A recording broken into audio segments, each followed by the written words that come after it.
Vida em França. Tempo agora para o magazine Vida em França de Cristiana Soares. Avião, comboio ou carro à vela? Uma resposta em jeito de piada de Christophe Galtier sobre as viagens frequentes do Paris Saint-Germain em jato privado e as gargalhadas da estrela do PSG, Kylian Mbappé, provocaram a indignação geral. Arrogância, desprezo, desconexão são algumas das críticas apontadas ao famoso clube de futebol parisiense, uma tempestade mediática e política que já levou o treinador do PSG a dar a mão à palmatória e a lamentar a piada de mau gosto.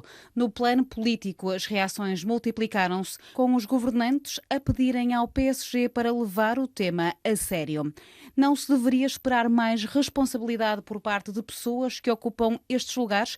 É a pergunta de partida para Richard Tavares, da Agência Europeia do Clima, Infraestruturas e Ambiente. Sem dúvida que a postura metida durante a entrevista foi, diria, bastante triste, de todo não profissional, nem consciente da sociedade e da realidade hoje em dia. Deveria, sobretudo, num momento destes, ou não dizer nada, ou simplesmente dar uma desculpa mais razoável. Sobretudo, hoje em dia, a situação é evidente em termos de eventos extremos, alterações climáticas. Apenas os céticos não aceitam. E pessoas conhecidas e em postos que são claramente exemplos para, sobretudo, os mais novos, deveriam dar um exemplo de responsabilidade e de civismo acima de tudo. Alargando aqui o nosso horizonte, ainda esta quarta-feira, também o presidente do Senado francês, Gérard Larcher, veio a público, chamou a atenção para a crise energética que se vive e que será agudizada no inverno. O governo pede esforços às empresas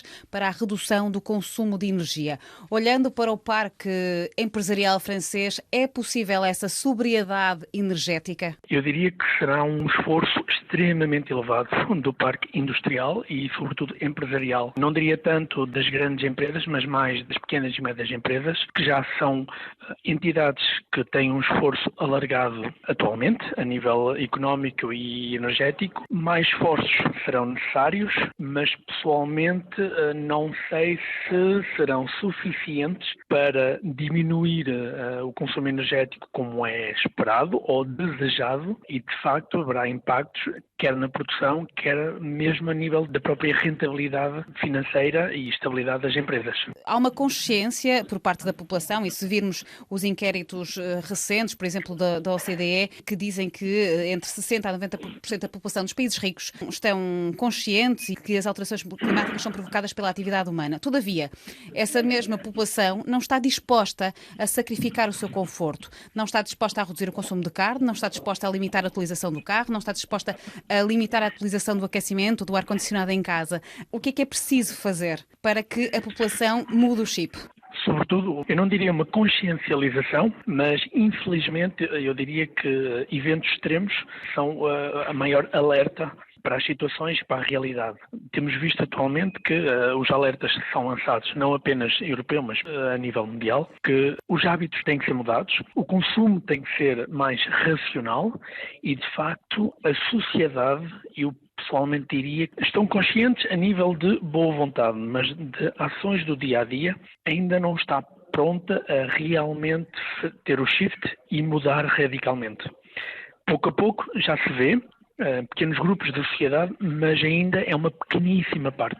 Cada vez mais, e vemos, quer na publicidade, quer nos média, o consumo é um sinal de bem-estar. Infelizmente, os grupos que promovem a consciencialização ainda são poucos, limitados, e são vistos como, eu diria, como grupos extremos, em medidas que, claro que poriam em causa o conforto generalizado. Diminuir 2 graus a climatização não provoca grande diferença em casa e mesmo nas gerações anteriores estava-se com frio em casa, vestia-se uma peça de roupa a mais.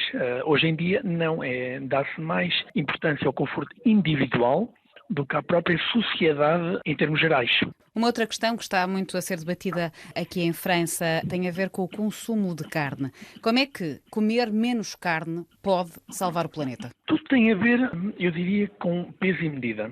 A sociedade ocidental, digamos assim, desde há umas décadas para cá, sobretudo depois da Segunda Guerra Mundial, teve um aumento exponencial do consumo, não apenas de carne, mas de peixe e de outros recursos e alimentos. Sobretudo a carne é um tipo de alimento que tem implicações ambientais muito elevadas na cadeia de produção, desde a produção dos cereais até à criação dos animais e mesmo depois todo o processo. De facto, hoje em dia a sociedade, infelizmente, é uma sociedade sobre consumo. E aí um consumo mais moderado de carne, mas não apenas só de carne e de peixe, seria um meio que a médio e longo prazo contribuiria de facto para a redução de emissões. Claro está que esta redução também tem impactos no setor agroalimentar, que depois teria que ser compensado de outra maneira desta diminuição. Com a retirada da carne, portanto, dos pratos, um dos produtos que está na moda é o abacate biológico ou de agricultura intensiva. É um superalimento e é um alimento que é rei nas mesas veganas e nas mesas vegetarianas.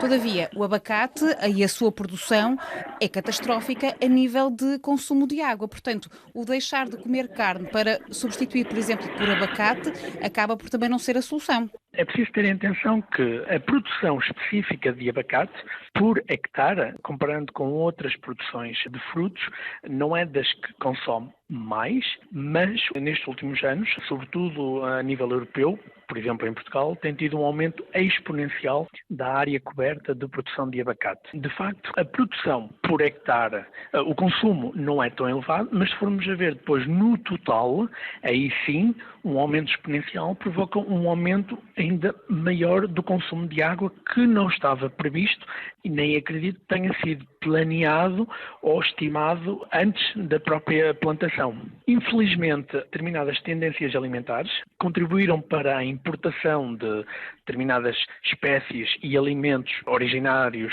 de outros continentes, o abacate, mas não só, a quinoa e outros superalimentos, que de facto estão a alterar completamente a paisagem agrícola, sobretudo no sul da Europa, e claro, uma produção intensiva tem logo impactos ambientais, quer nos recursos hídricos. Eu estou certo que nos próximos anos, se a tendência de secas mais extremas se instalar, como nós dizemos, no seio da comunidade climática, em termos de eventos extremos, de facto será necessário repensar toda a estrutura agrícola em regiões como no Algarve. Era Richard Tavares, responsável pelo financiamento e gestão de programas e projetos de investigação na área das alterações climáticas e ambiente na Agência Europeia do Clima, Infraestruturas e Ambiente em Bruxelas.